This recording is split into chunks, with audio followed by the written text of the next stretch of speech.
Bonjour à tous, je vous présente aujourd'hui un cylindre Medeco M3. Pour la petite histoire, la marque américaine tire son nom de Mechanical Development Company, fondée au milieu des années 50. Quelques années plus tard, la sûreté à double niveau, hauteur et angle des goupilles fait son apparition et rend ce fabricant célèbre. Les sécurités ont évolué au fil du temps pour aboutir en 2003 au modèle M3 que nous avons ici. Je vous explique rapidement son mécanisme. 3 niveaux de sécurité. La hauteur des goupilles. On trouvera généralement 5 à 6 paires de goupilles. L'angle que l'on voit ici. Chaque goupille a une rainure qui doit être présentée face à la barre latérale. Cette barre latérale ressemble à une fourchette dont les branches rentrent dans les rainures des goupilles. Nous la verrons mieux lors du démontage. On notera qu'il peut y avoir des faux crans, c'est-à-dire des rainures moins profondes qui ne permettent pas à la barre latérale de rentrer suffisamment. Et enfin, troisième sécurité, le blocage de la barre latérale grâce à cette taille sur la clé. Et cet élément, ça vient activer cet élément qui, poussé à la bonne profondeur, libère la barre latérale et lui permet de rentrer dans le rotor. Donc on reprend, j'insère la clé. Les goupilles sont toutes à la césure. Les rainures des goupilles actives sont bien présentées face à la fourchette de la barre latérale. La barre latérale, justement, est libérée. Le rotor tourne.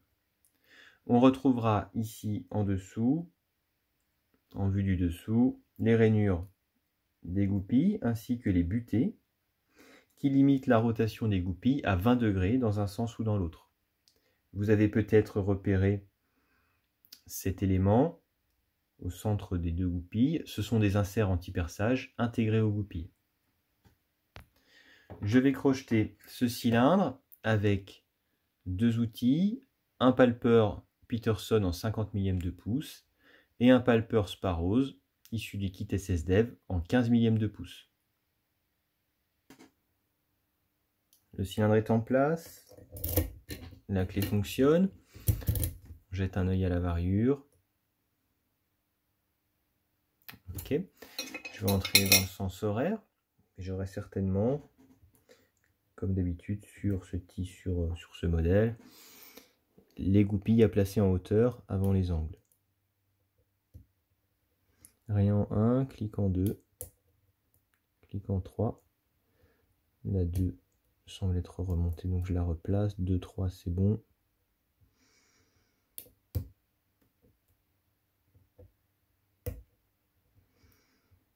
J'essaye de placer la 4e et j'ai un beau clic cette fois. Clic en 5, rien en 1. La 2 est dure. De nouveau un clic en 2. La 3 semble être bien placée. 4 aussi, 5. La 1 est dure maintenant. Ok, elle semble placée. Je pense maintenant être bon au niveau de la césure. On va passer sur le positionnement des angles. La 1 est bonne, la 2 résiste. J'essaye de faire tourner la goupille vers la gauche. Je n'ai rien, je vais changer de sens.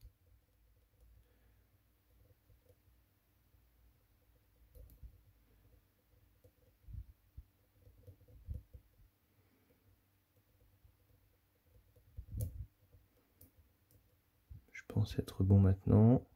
La 3 est bonne. Alors la 4, je vais essayer de partir sur la gauche. Ok, j'ai eu un bon décalage. Je vérifie ma 5e. Elle paraît bonne. Je vais maintenant aller contrôler que tout est bon en activant la pièce de blocage. Et ça tourne. J'ai donc poussé. Continuer à entraîner. La barre latérale est rentrée et ça tourne. On va démonter le cylindre pour voir ce qu'il y a à l'intérieur.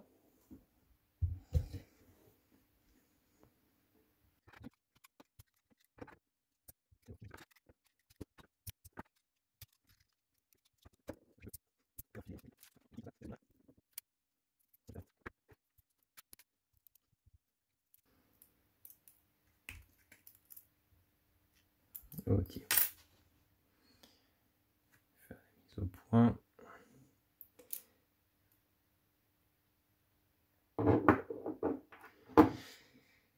Alors qu'avons-nous? On retrouve ici notre barre latérale.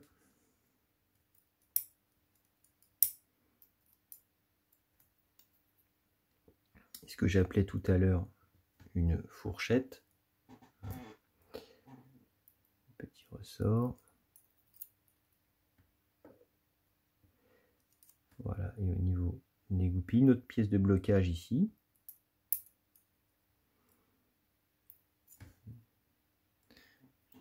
J'espère qu'on voit bien à l'écran. Les deux petits crans ici, je sais pas ce que ça, c'est la chaussette de démontage. Les deux petits crans ici qui empêchent la barre de s'insérer tant que ce n'est pas décalé. Voilà, on va enlever ça. Hop, et puis nos goupilles.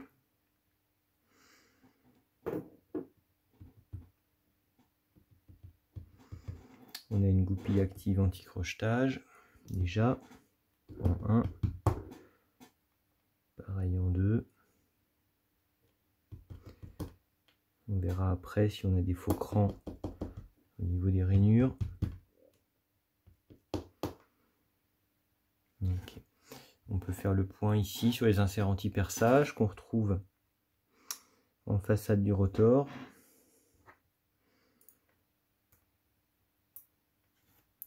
Et qui en font un cylindre résistant à l'effraction. D'ailleurs, il reste très convenable en termes de crochetage.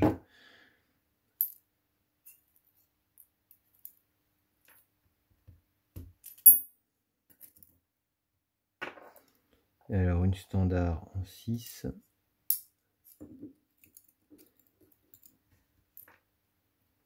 Pareil en 5, pardon. Pareil en 4.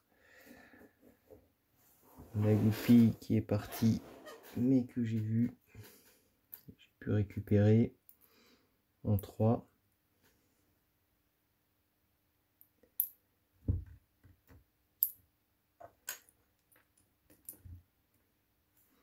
Et on n'aura que du standard en 1 et en 2. On peut avoir d'autres choses, des choses bien plus intéressantes. On l'a vu dans la vidéo du cadenas en biaxial avec des goupilles de type ASA. On retrouvera souvent, qui sont plus amusantes quand même à crocheter. On va faire un gros plan sur les goupilles. Voilà, donc on peut regarder, je n'ai pas pensé à regarder, mais je crois qu'il n'y a pas de faux cran ici. Non, on retrouve nos butées ici, qui empêchent les goupilles de tourner au-delà des 20 degrés dans chaque sens. On n'a pas de faux cran. On voit ici que la rainure est débouchante, c'est pas toujours le cas. Non, pas faux cran, mais je tâcherai d'en trouver un pour une prochaine vidéo. Voilà, j'espère que cette vidéo vous a plu. N'hésitez pas à vous abonner et à liker la vidéo si elle vous a plu. Je vous dis à bientôt et bon crochetage.